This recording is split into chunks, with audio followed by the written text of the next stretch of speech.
which we hold with the people we have sworn to defend,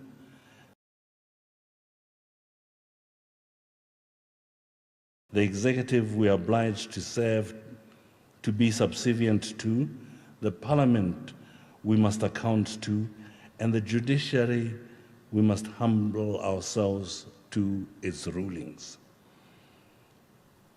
Mr. President, your Defence Force has remained true to being a strong state institution, committed to its legal mandate, repulsive of the immense external pressure to act in a manner inconsistent with our role. In a mature and established democratic state like ours, the military is an underwriter of our democratic dispensation and responsible for protecting the country's territory, its people's fundamental rights, freedoms, and our values, as well as ensuring that we have a safe and secure environment to pursue our national interests. At the establishment of our military in 1977, we declared objective civilian control of the military as a prerequisite upon which the exercise of authority by government over the military will be founded.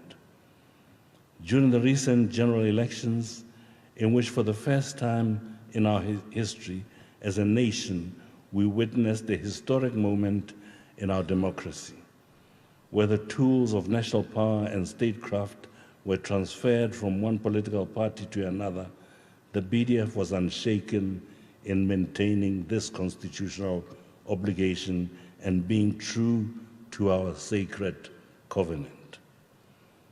As the BDF, we remained professional throughout the pre-election, election, and post-election processes. We made it clear through our quiet and professional engagements that ours is not to determine which political entity emerges as government, but that once any political party is constitutionally declared, we shall serve it with absolute honesty and professionalism. Hari Papatelilial.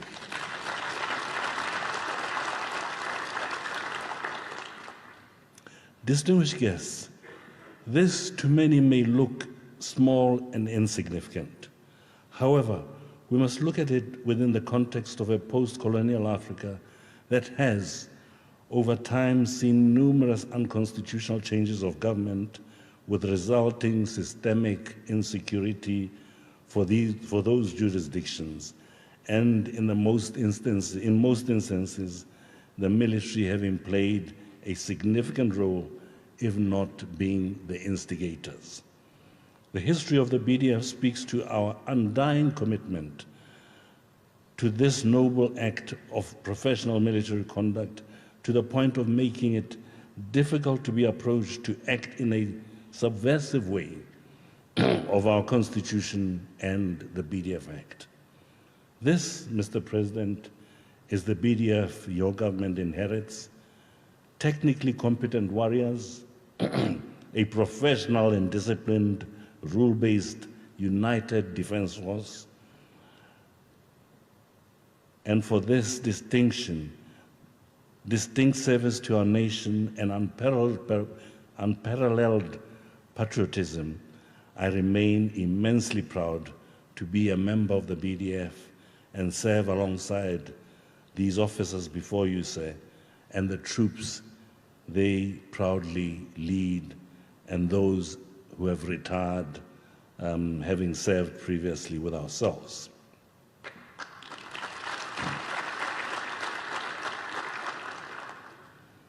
To my fellow officers here present, we meet today for the Senior Officers Strategic Conference under the theme, Embracing a New Dawn in Defense Capabilities Inspired by Human Security, Accountability, and Meritocracy.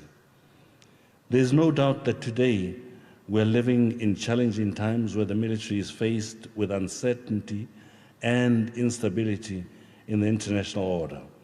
The theme, therefore, challenges us individually and collectively as the organization's strategic leadership to innovate, adapt and transform the BDF to attain and present a credible deterrence to our nation's adversaries while simultaneously meeting the broader mission requirements in our operations. It offers us a crucial time to reflect and ensure we remain focused to the strategic vision while being creative as stewards of the military profession. It encapsulates our quest to revamp our capabilities and capture our strategic vision, which aims to pursue a people-centric approach that looks beyond traditional military power in developing our defense capabilities.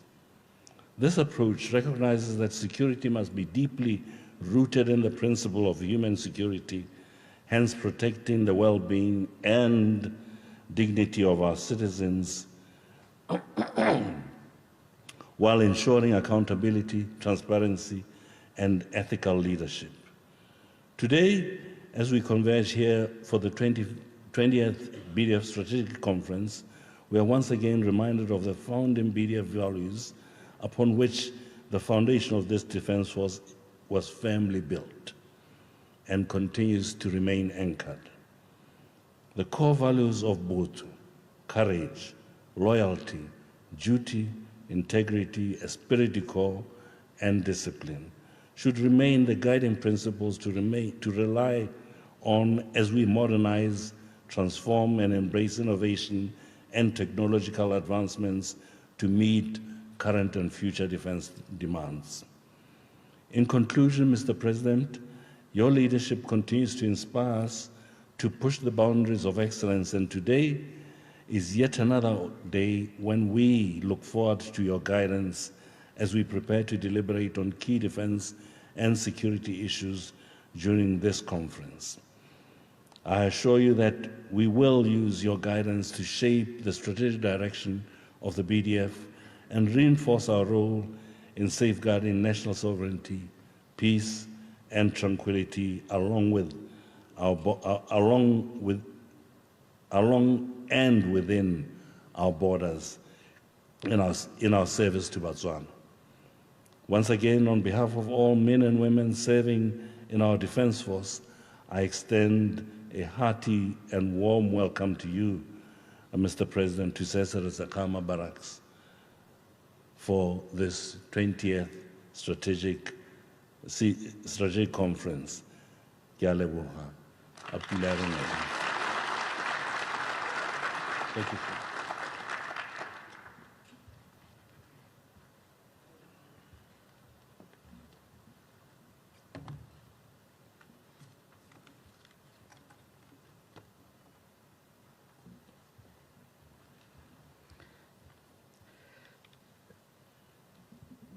Thank you, Commander Botswana Defence Force, for welcoming us to the BDF high-level conference. At this point, it is my honor and privilege to invite the President of the Republic of Botswana and the Commander-in-Chief of the Armed Forces, Advocate Duma Boko, to deliver the opening address of the 20th BDF Strategic Conference. Sir, may I also request that you remain standing after delivering the opening address to receive a token of appreciation from Commander Botswana Defence Force. Commander-in-Chief, sir.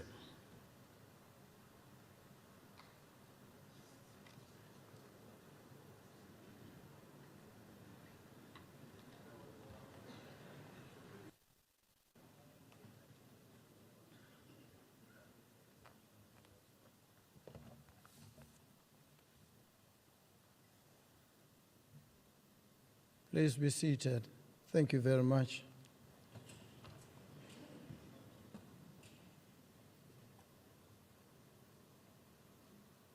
Good morning, eminent ladies and gentlemen. of the Army.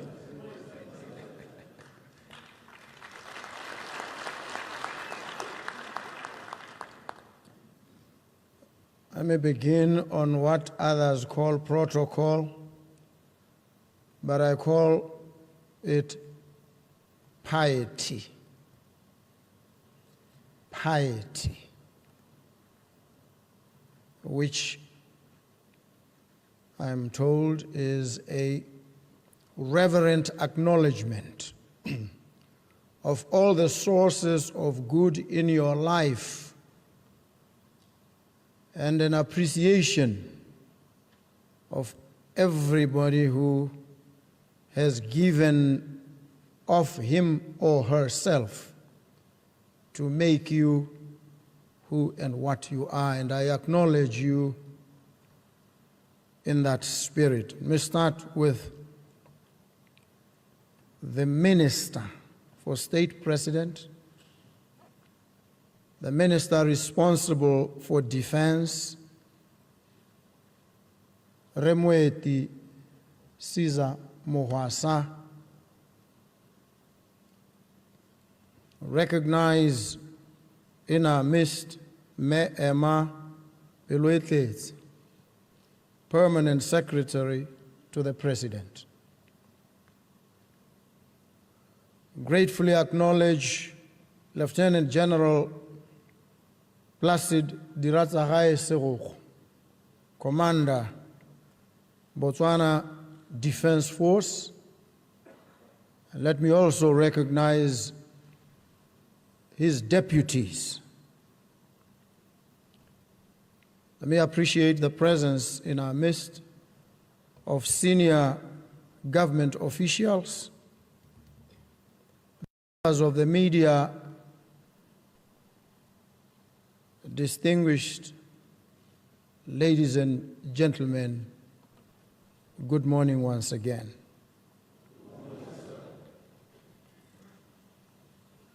Let me start on a light and cheerful note.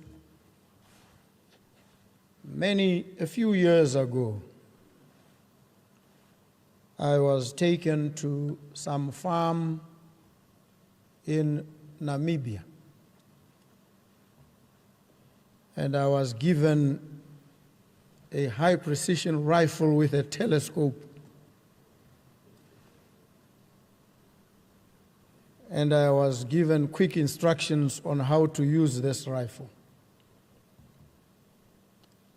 And we went out, and from a distance, there was a crowd of elands. And I was asked to take down one. There were a few. So I looked through the telescope, and I was confident. I planned that if I do not get this one by some streak of ill fortune, I must get this one. And if I don't get this one, certainly this one. There was, in my estimation, no way I could miss. And so I took aim, and I pulled the trigger. And I was shocked to see the eland still standing there.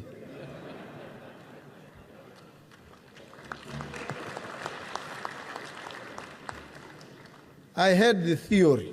I knew, I was told, I understood very well. But it was actually my first time to do this. And I think instead of going that direction, the bullet went a different direction.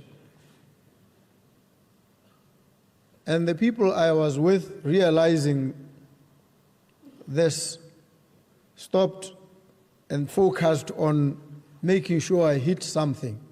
It was in the afternoon. We went on until it became dark.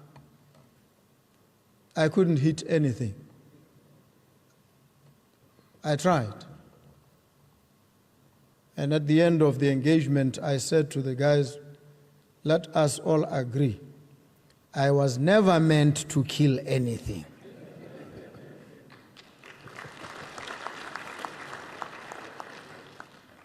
And so I have operated on this understanding since, until very recently, when I was taken to the range. And now I was given proper guidance. And they put a bottle, exactly this one, at 50 meters. I hit it with no difficulty. They put it at 100 meters. I blew it up, no difficulty. 200 meters, no difficulty. 300 meters, same story, no difficulty. 500, that's where I stopped. And they said to me, now you are moving into sniper range.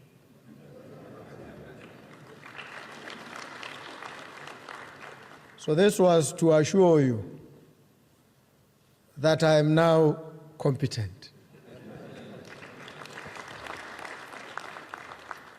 And so when the chips are down and you've done your job, you may look in my direction for practical support. Distinguished ladies and gentlemen, it is a great honor and privilege for me to be here with you today and to speak to you at this 20th Senior Officers Strategic Conference, which you hold under the theme Embracing a New Dawn in Defense Capabilities Inspired by Human Security, Accountability, and Meritocracy. The theme is bold and it is timely. It is as bold and timely as it is inspirational. It sounds a clarion call for transformation, innovation, a people-centered approach to national defense, and a demonstration of a steadfast commitment to the values that have defined the Botswana Defence Force for decades. This theme speaks not only of change in our hardware and tactics, but also to our systems and people. Let me take this opportunity to thank the Director of Proceedings and other members of the BDF for your dedicated service and for keeping Botswana safe. Botswana appreciate the sacrifices you make, often at a huge personal cost, in order to attain a safe and stable environment in which personal freedoms are assured. We owe you and the entire membership of the BDF a debt that we can never fully repay. So let me acknowledge here and now that I have interacted with the commander on many occasions, and he has outlined to me some of the challenges that the BDF is currently facing. These include issues pertaining to conditions of service for the members, as well as the civilian employees of the BDF.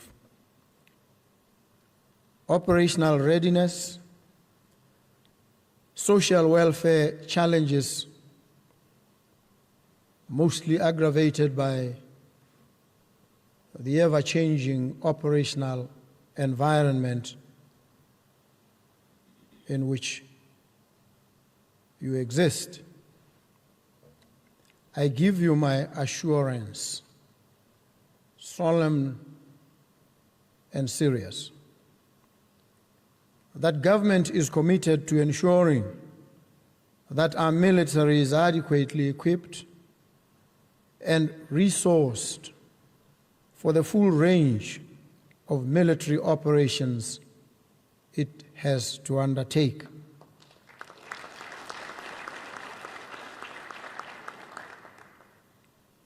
We will continue to listen to your concerns with an open mind, and we will continue to address these concerns in the best manner we can. Some of the challenges that face us and you involve issues of pensions, and when they involve pensions, they obviously implicate retirement, which for the BDF occurs very early. Maybe there's need to engage on that issue, the age of retirement. I've reflected on it privately. I want us to reflect on it publicly and engage each other and establish whether this age, which has applied for so many years, is the right and perfect age for retirement. We also are wrestling with issues of accommodation, healthcare services, equipment maintenance, refurbishment, and replacement of your military wear. We may ask, what do Botswana expect from you in return? In your service to this nation, the citizens expect you to be gatekeepers of all the things that are good and noble about the profession of arms. Botswana reposes special trust and confidence in you to serve them with diligence above all other considerations. Your first responsibility is the protection of life, and you cannot have your members act otherwise. Any departure from this professional conduct will invariably erode the trust and confidence that the nation places in you. You are the nation's first line of defense. The nation expects of you to provide a secure and stable environment, which is a foundation upon which economic growth is built. This is because your role in maintaining national peace and security directly and indirectly enhances Botswana's attractiveness to foreign investors. One of the investors who had only been in Botswana for 3 days expressed to me how he had fallen so much in love with the country in those 3 days. and I asked him what it was about the country that had been so attractive to him. And he said to me, there's a fundamental niceness about the country. Fundamental niceness. And I was extremely happy because I understood deep in my heart that that fundamental niceness is constructed around the peace and the stability this country offers, a predictable and safe environment, undergirded by a disciplined, committed Botswana Defence Force.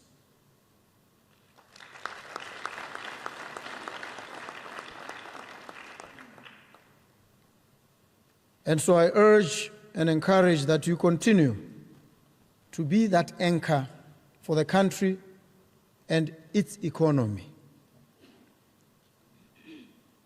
and be that bulwark of safety and security, peace, that guarantees the enjoyment of the fundamental rights, human rights that every citizen must enjoy. And these rights, we all must know, are both universal and they are interdependent and indivisible. Human rights are interdependent. You cannot assure one to the exclusion of others. You must assure them all. And they are indivisible. That is why it becomes a fundamental imperative for the country to ensure that those who guarantee its peace, its safety and security are themselves taken care of. It is an obligation, therefore, to look after the Botswana Defence Force.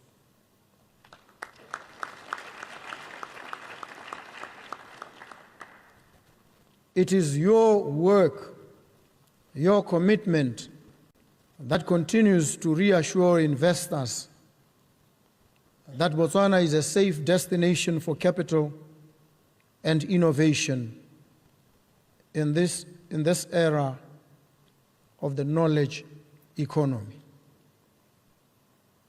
And I've said, it is the knowledge economy. If you don't want to say knowledge economy, you can say the experimental economy. An economy that must thrive on vigorous subjacent experimentation, innovation, creativity, the ability to defy the conventional and the commonplace, the ability to venture into the realm of the far removed, the speculative, and fashion solutions that may not have been known before. Because if we remain hostages of the current, then we will fail to enter the gates of the future. So I encourage you to be innovative, to embrace technology, to develop and deploy homegrown solutions to the challenges that you face. You should always think innovatively around technology and its utilization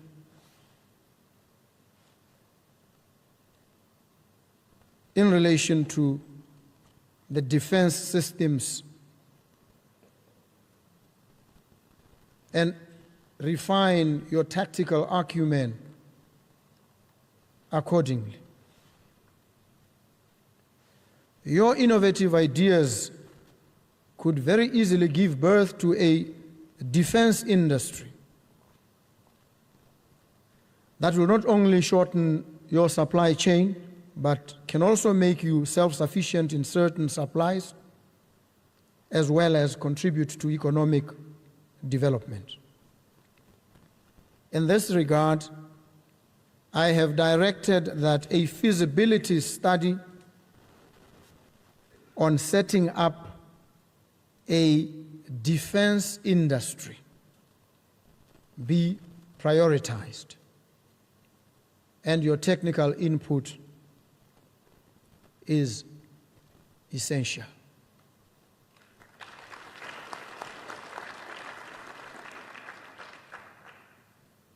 We need to develop this military industrial complex. We need to develop it quickly. And so we will have to amend the laws so that they facilitate this and conduce to its realization in the shortest possible time.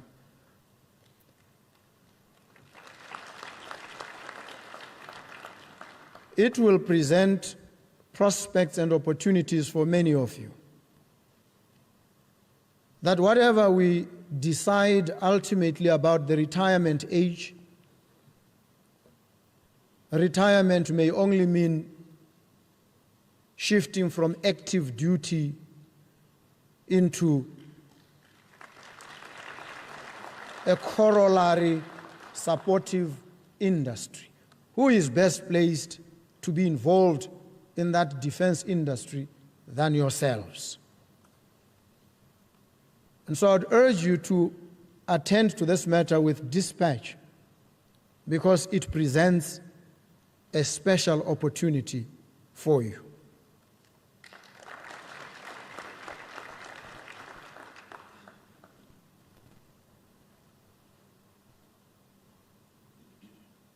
I also would like to urge, there are many programs that we are trying to develop on the trot. One of them is a housing program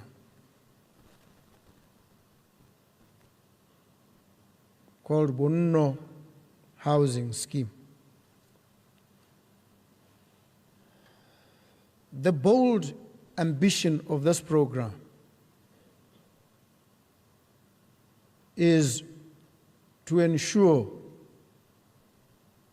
home ownership. That no person in this country be without a decent house. And I've seen how many of our people retire into penury, into poverty. And there's a structural explanation for this. And I've said before, we have operated a low-wage economy across for a very long time, such that a person who earns 20,000 belongs in the top 1% of high-income earners in this country. 20,000. And so you can imagine, if you slide all the way down, what it means for the everyday experience of our people. This should be a source of grave concern for all of us, especially for government. We need to be very concerned about this. And so when we complain, with good reason,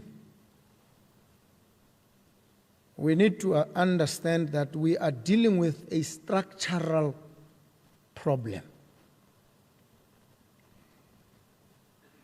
And so we must face up to it and address it structurally. So this housing scheme is an attempt to place immovable property in the hands of citizens, as many of them as we possibly can. And the ambition is to build 100,000 of these houses in the next 3 years. I've said 3. The minister says he wants to do it in 2 years. And so this program is being rolled out in every constituency. The minimum is 1,000 houses. And so wherever you come from, you are entitled, if you have a piece of land that you've not been able to develop because of the challenges that we all face, you now can, for a very reasonable amount per month, at least put up some decent shelter.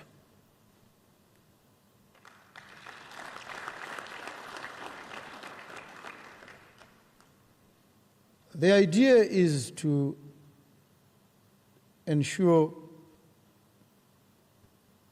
our citizens have decent accommodation. But we'll also engage in other programs that seek to deliberately transfer wealth, claw it back from where it is, and place it in the hands of the most ordinary of our citizens. It is an obligation. Government has to do this if it is a government of the people, for them and by them.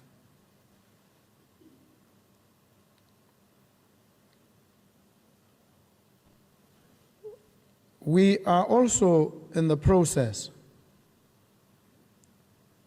of finalizing the development of a comprehensive national security strategy for this country in order to enhance our security ecosystem. This strategy will provide us with a framework to respond to both external and internal threats, to fashion effective and sagacious, far-sighted security policies, and allocate resources in a manner that strengthens our national resilience. And it will also lead to role clarity in our security environment.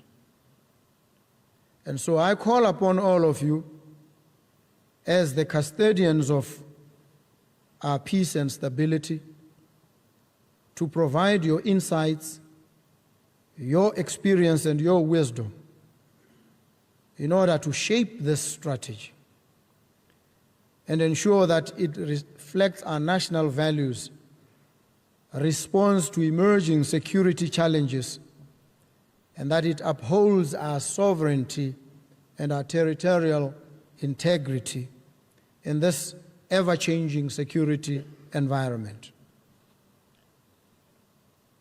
I am aware that one of the most significant obstacles to developing an effective national security strategy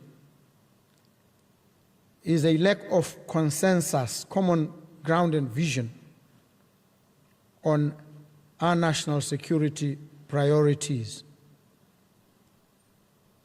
This has led to a national security strategy being reactive as opposed to being proactive. In some countries, and indeed maybe in ours as well, defense budgets have been drastically reduced to address other competing priorities and national requirements. But we must appreciate that if we go too far down that road, we stand to suffer immensely in times of need. And so we must position ourselves to be ever ready, properly resourced, having honed and refined our strategic capabilities. And so we must take our cue from what is happening in the region and understand that we must prepare ourselves well in advance, in anticipation, so that we do not wait for tragedy to befall us and then begin to prepare under pressure of calamity.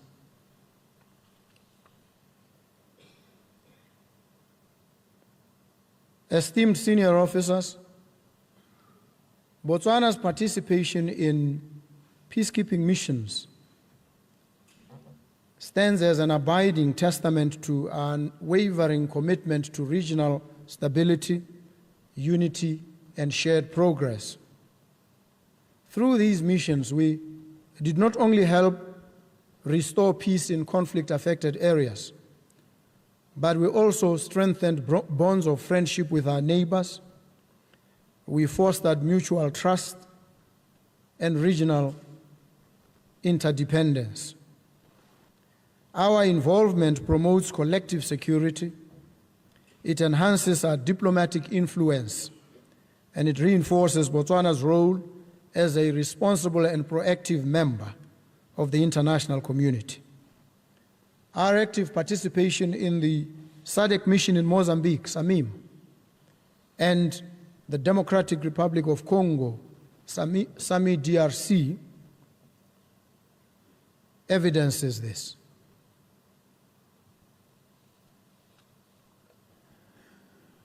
And we must applaud you and applaud through you ourselves as a country.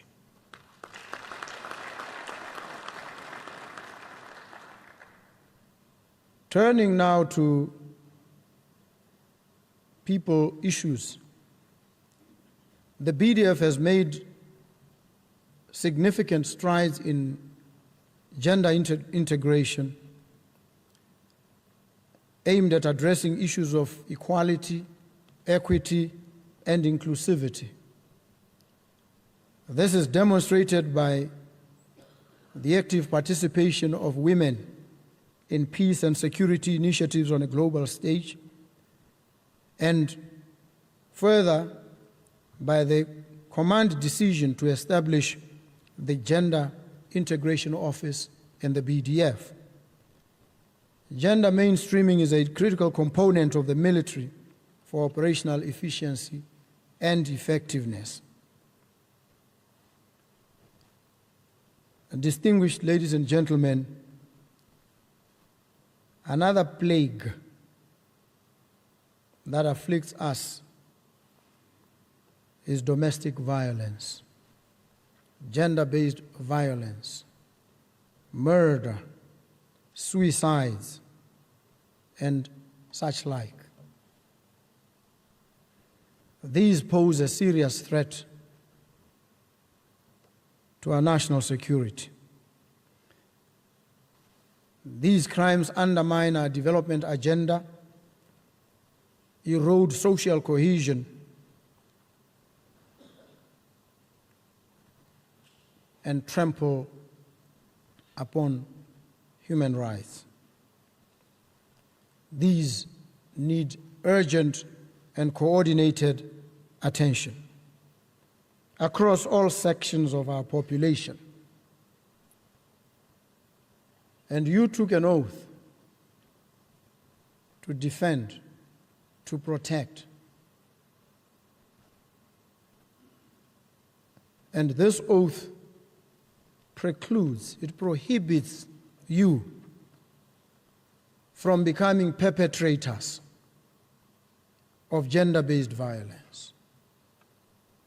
You must display at all times the discipline, a kind of discipline that moderates your reaction to crisis and challenge, a kind of discipline that enables you to be an exemplar in society. Of course, you are human beings as well. Some of these challenges tax you emotionally and physically. But you are a different breed. You are a trained species of human being, steeped in certain values and a certain order of discipline that must enable you to step back, to reflect soberly and sensibly about some of these challenges, even when they affect you personally. And they affect all of us, by the way. Make no mistake about it. Well, none of us is immune. It is how we choose to react that sets us apart. And so you, in the disciplined forces, must be the ones that lead by example. And so we must all hold hands and protect, defend the country and society against gender-based violence.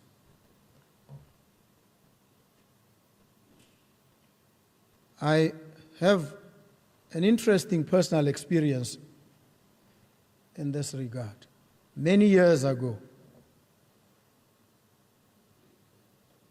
in my law practice, a senior BDF officer came and wanted to consult. And I sat there,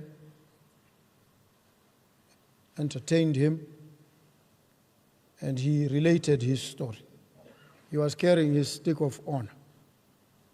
And he showed me bruises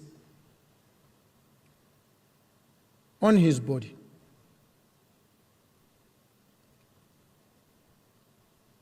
And he told me that he had, as he was sitting in my office, he had just been physically assaulted by his wife.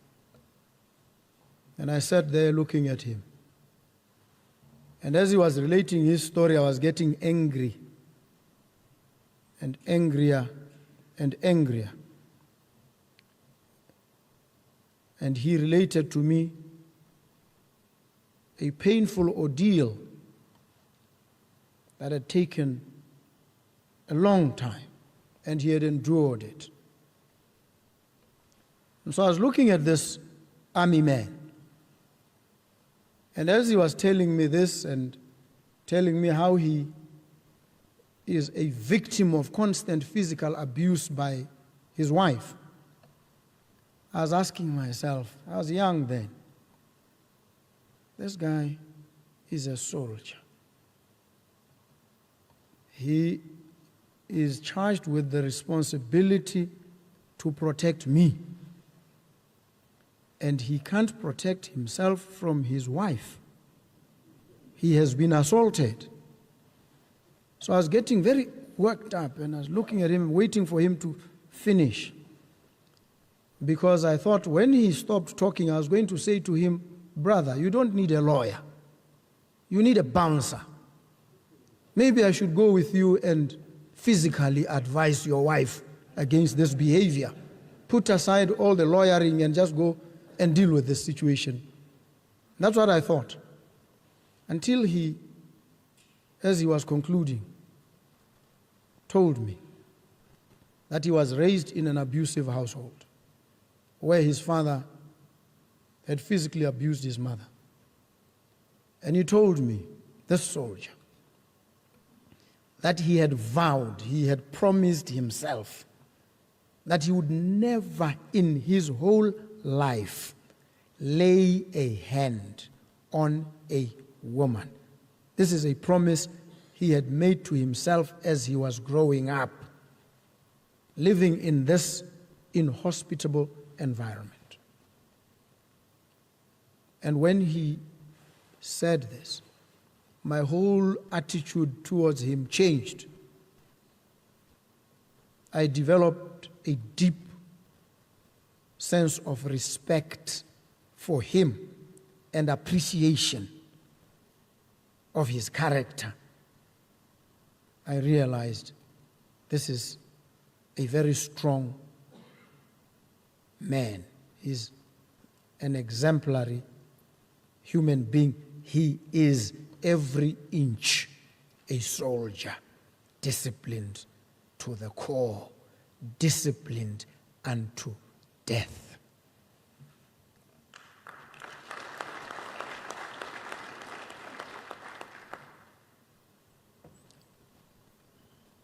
And I look at all of you,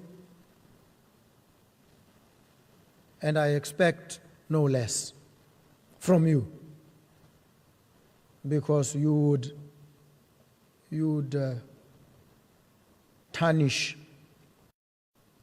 this impression that I have, and also the integrity of the Botswana Defence Force if you behaved in any manner that falls short of this lofty standard.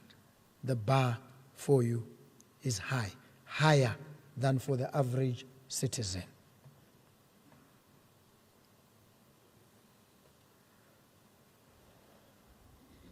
One of the things that we must also do, and it is a challenge not just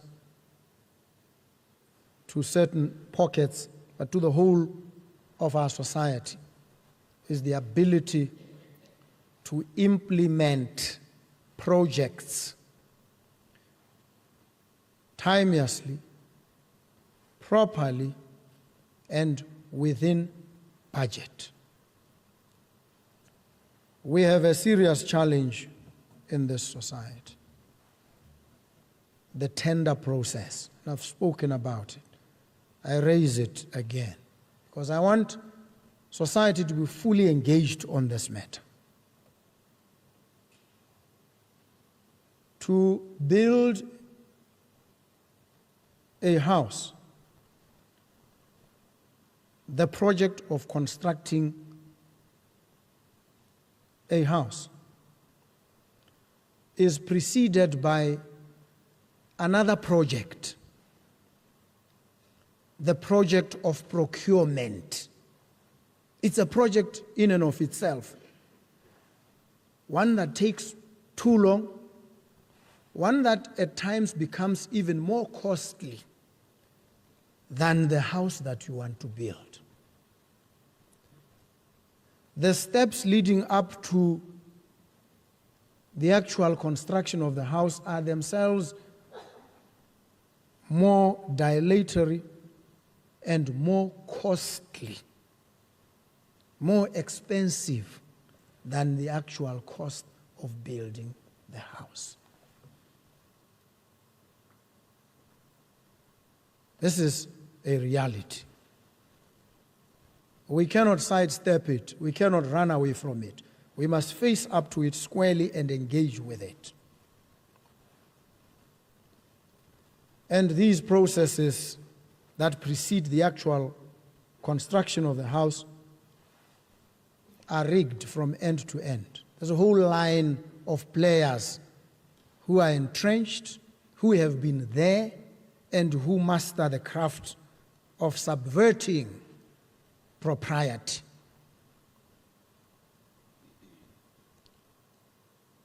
So when a tender is issued, people purchase it, it is already known who this tender belongs to. Others are just accompanying. at great cost to themselves. And it happens, and we know. I've dealt with it as a legal practitioner. I know it from end to end. I understand it fully. I've engaged. And often when it turns out that the process cannot be short-circuited, the tender is cancelled. And the process begins. So if you wanted to build this house in the next 6 months, it's going to take you 10 years fighting over whether to build this house or not. And in that interregnum, people are homeless, they are without shelter. What do we do? That's the question. And I have said, I want to change this country spectacularly in 3 years. So I don't have 10 years. I don't have 5 years. I don't have 6 months to decide whether or not and go to court. No, I don't have that time. People, yourselves, need accommodation. And if I'm going to submit myself to a process that will take me 10 years to deliver accommodation to you, then I would have failed you, and failed you spectacularly. So what do we do? We need to ensure that there's transparency, there's openness, there's accountability in each and every process that we undertake. No doubt, that is not negotiable, and that there is no corruption.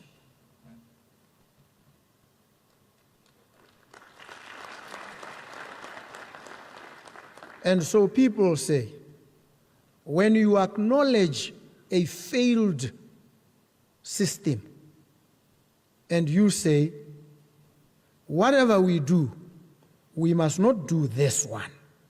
He say he's trying to give tenders to his relatives. I want you to know my relatives. Just check, you'll know them. You need to know them so that you can track whether any one of my relatives has any tender. You need to ascertain, you need to be sure about these things. So that when these allegations are flung about, because one is seeking to move from an entrenched system of corruption to something that offers us some redemption, yet you are able to interrogate the allegations. And we must interrogate the allegations together. And so it's going to be very critical for us to find ways of moving away from this corrupt system and engaging in a different one that we can monitor and track, one that delivers results timeously, within budget, no corruption. And so we need to look for the best practices. And that we will do. If there's anything that I'm not afraid to do, it is to take decisive measures, even in the face of opposition and hostility. If it has to be done, it is good for the country, it is good for the people, I will do it. Make no mistake about it. I declare this, and I declare it publicly so that it is known, so that when you gauge and you assess, you understand how I approach these matters. And with me, I'm always open to engagement. You disagree with me? Let's talk. You tell me, I think you're getting it wrong here. And I'll listen to you. And if I realize you are correct, I will say it to you, but not just to you. I'll also say it publicly. I've been advised by my friend or my colleague that this approach is wrong. I have reassessed. I have come to the conclusion that it is actually wrong, and we self-correct. That's how you operate. Because we're all frail and fallible. This is the concept of bofokoti. This is what it means. When you say that, it means you appreciate your own frailties, your own brokenness. You're broken and fissured yourself. And so, when others come and they approach you with a different perspective, you pay attention. And when you realize they are correct, you heed what they say. This is how you operate in a sane and sober environment. It doesn't matter who you are. It doesn't matter what position you occupy. It's called humility. Just the ability to acknowledge that I may be wrong. Even when you think you've got it right 100%, you may actually be 100% wrong. And when somebody challenges you, if you think you are right and you believe in the correctness of your proposition, then it becomes an opportunity for you to persuade them, to win them over, or be won over to their side.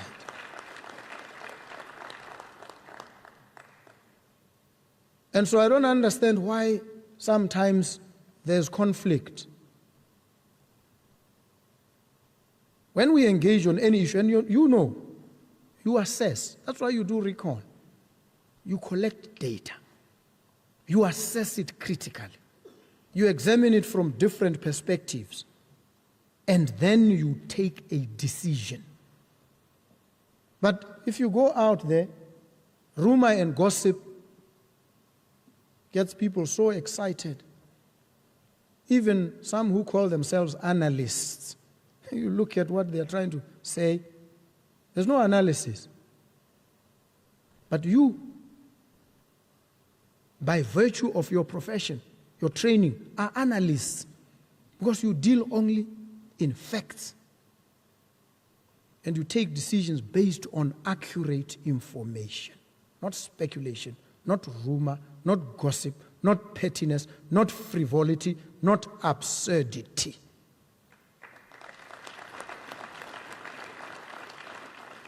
That's your job.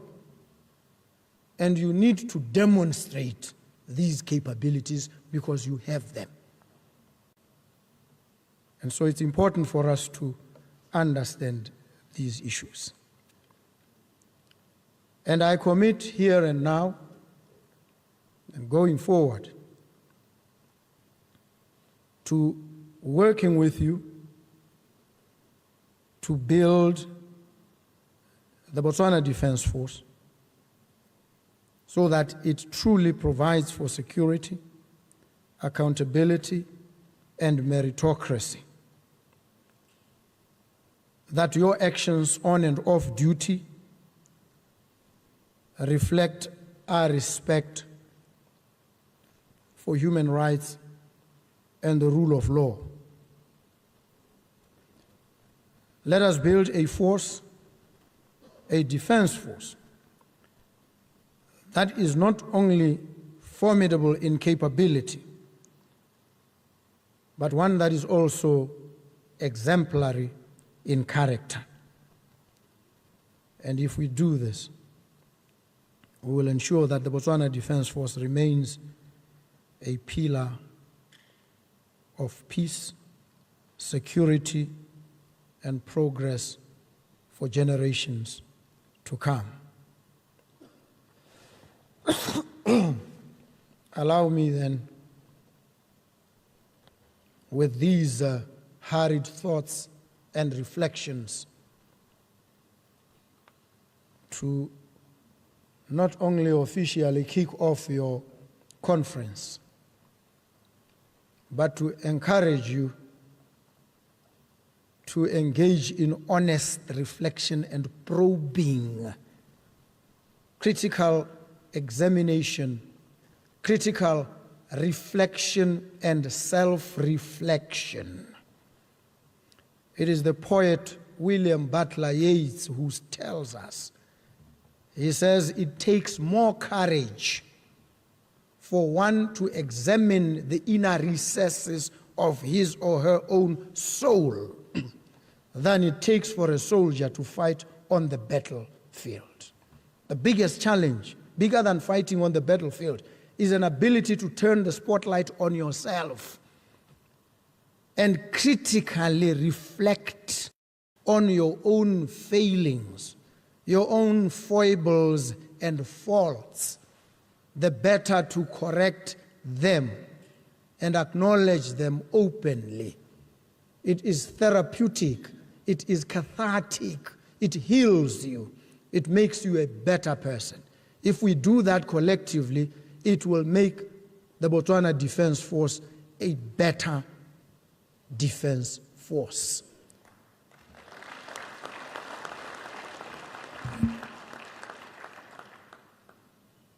It remains for me at this point to thank you for the pleasure of your company this morning and the privilege of your kind attention. Thank you so very much. Thank you, Commander-in-Chief, for officially opening the 20th BDF Strategic Conference. I would like to request Commander BDF to present tokens of appreciation to the President of the Republic of Botswana and Commander-in-Chief of the Armed Forces, the Minister for State President, Permanent Secretary to the President, the Secretary of Defense, and the Deputy Secretary.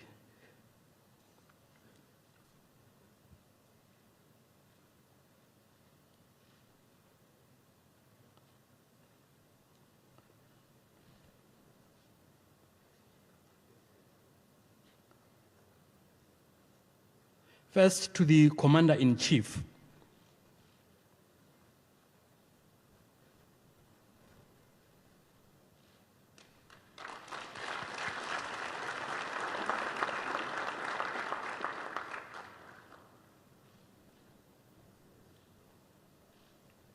Second, to the Honorable Minister.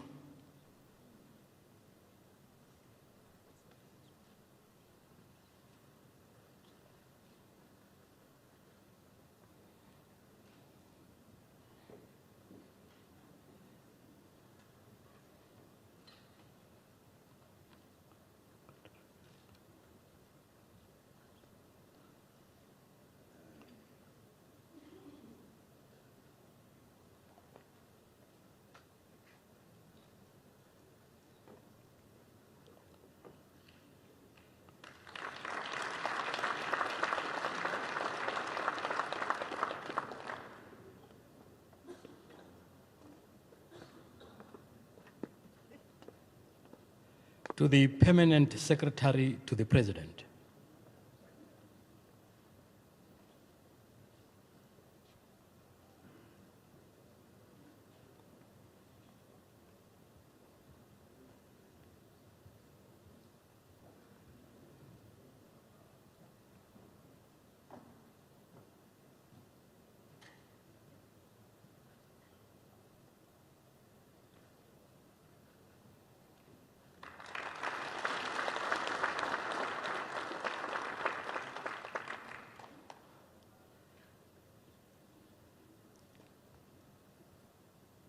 To the Deputy Permanent Secretary.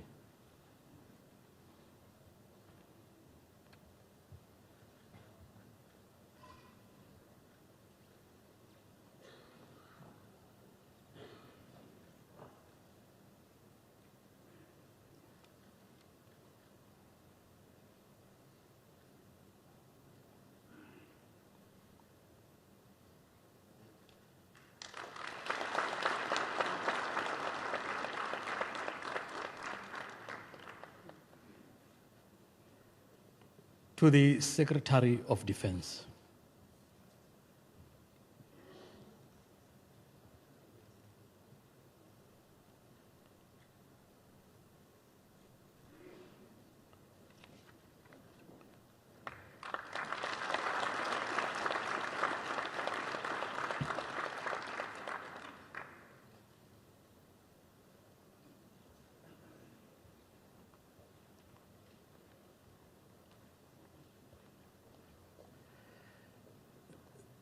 Thank you, Commander Botswana Defence Force, for presenting tokens of appreciation to the distinguished guests. Ladies and gentlemen, you may take your seats. Allow me to invite Minister for the State President, Honorable Moeti Mohwasa, to deliver the vote of thanks. Honorable Minister, sir.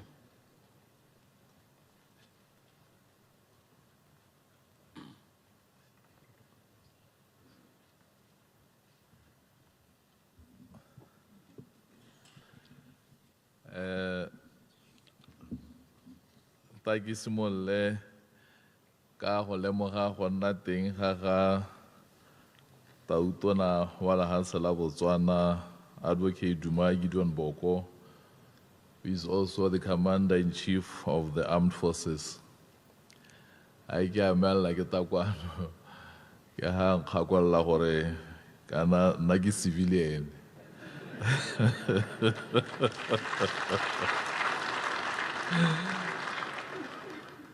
I don't know what's now regarding our Hake level like a Palace Soropesa, Mosorope, Abantile Soropesa Coco.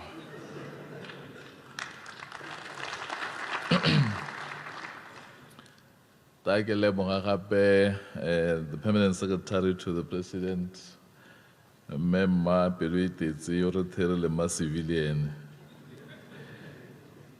Kele Mohe, the commander of Botswana Defence Force, Lieutenant General Placid Diratsagae, sorry, Segokgo. Ne ke batla go check out a litsile ga go ga leina la ga commander la sang. Me ke lemoga gape le mothusi wa gagwe re seelo ke be ke lemoge le bagolwane botlhe ba Botswana Defence Force ba bahano and senior government officials. Lothe ke tsaya gore ke lemogile ba leng hano me tekisimolle before ke tsena mo speeching ke ga go motho go ema ha o ta o bua ha o sna go nna go bua a marksman.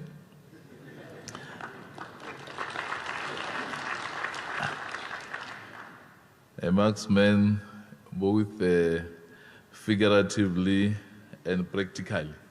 Ya ga supile gore o na hula yang mme bile le dipuo tsa na ba di khantsa go ka teng go ne go supa gore indeed he's a marksman.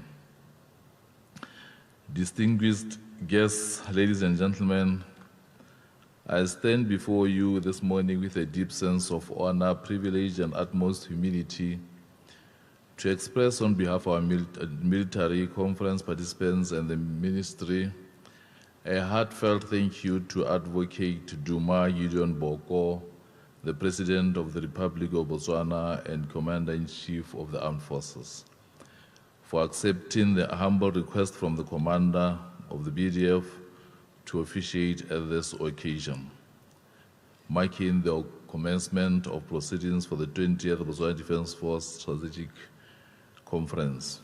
Mr. President, your opening address was not only inspiring, it resonated deeply within us all. Your words have crystallized a bold vision for our national security and have set forth a crucial strategic direction for the BDF as it embarks on a journey of renewal and transformation. Your commitment to revitalizing defense capabilities, enhancing conditions of service, formulating a comprehensive national security strategy, and embedding the principles of human security and accountability exemplify a leadership that is both visionary and dedicated to the welfare of our defense force. I have had the opportunity ya go etela kana le go bona la assess capability ya sesole sa rona. And I am happy that you are in agreement that something has to be done. Go baakanya seemo se ka gore ha re sa di resepe re ta iphitlhela re di thaolela ga di thaolela se tse dileng di bekero. Your reaffirmation of the government's commitment to reinvigorating our military's combat readiness, giving it enhanced combat capability that will present a credible deterrent to our adversaries now and in the future, inspires confidence among our service personnel. Through the support of the government of the Republic of Botswana, the ministry remains committed to ensure that those who answer the calling to hardship and sacrifice in serving our armed forces as custodians of peace and security are afforded dignity upon retirement by the nation they served with distinction as true patriots. Director of Ceremonies, it will be remiss if I were to conclude my remarks without thanking the Commander of the Botswana Defence Force for his continued visionary leadership of our military. And it is for that reason that I have appointed him to be the chairperson of the steering committee of the National Security Strategy, which the President talked about.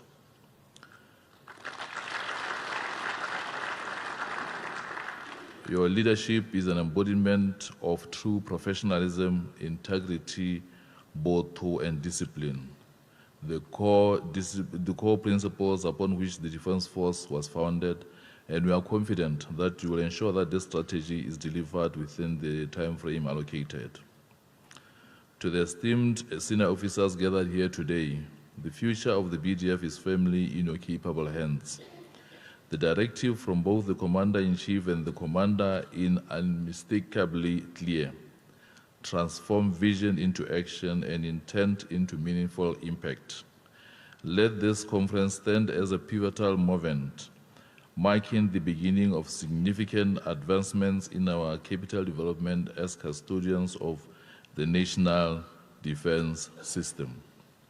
Mr. President, we have heard your call that we have a defense industry set up as a matter of urgency by ensuring that we have the legal framework put in place to facilitate such.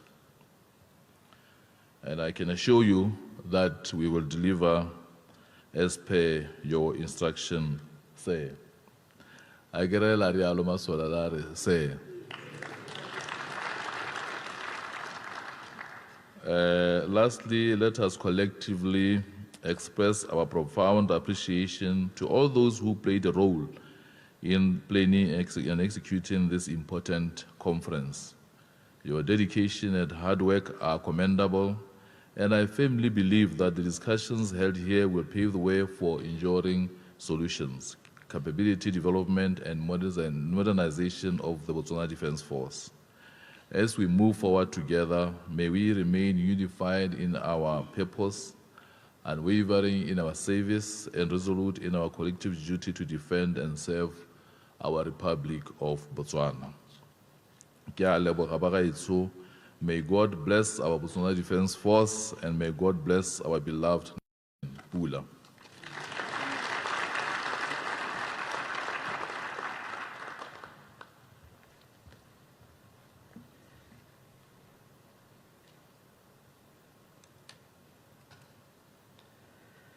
Thank you, Honorable Minister, for the vote of thanks.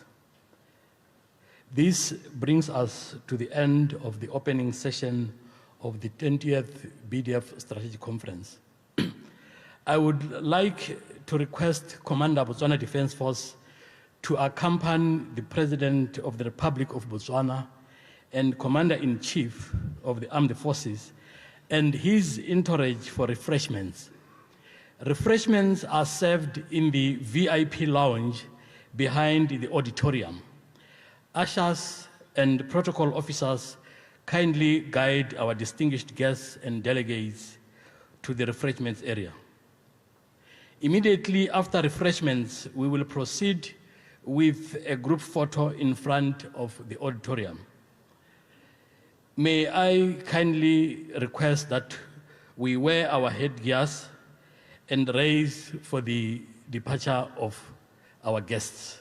Ladies and gentlemen, please rise.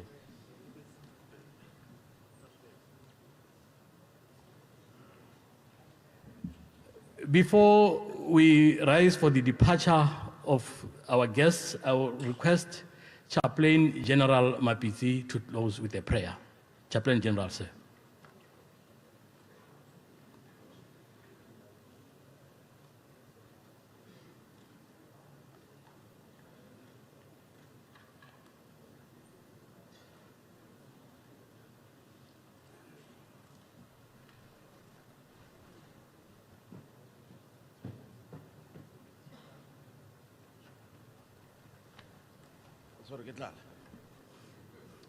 Shall we all rise?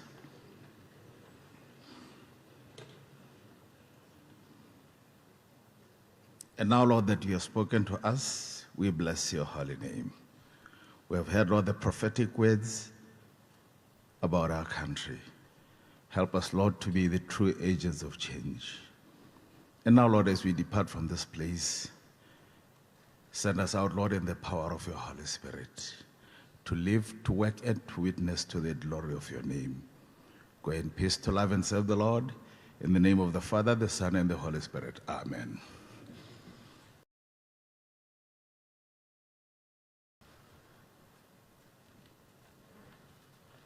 Ladies and gentlemen, please remain standing for the departure of the Commander-in-Chief. So may I have your lip connected?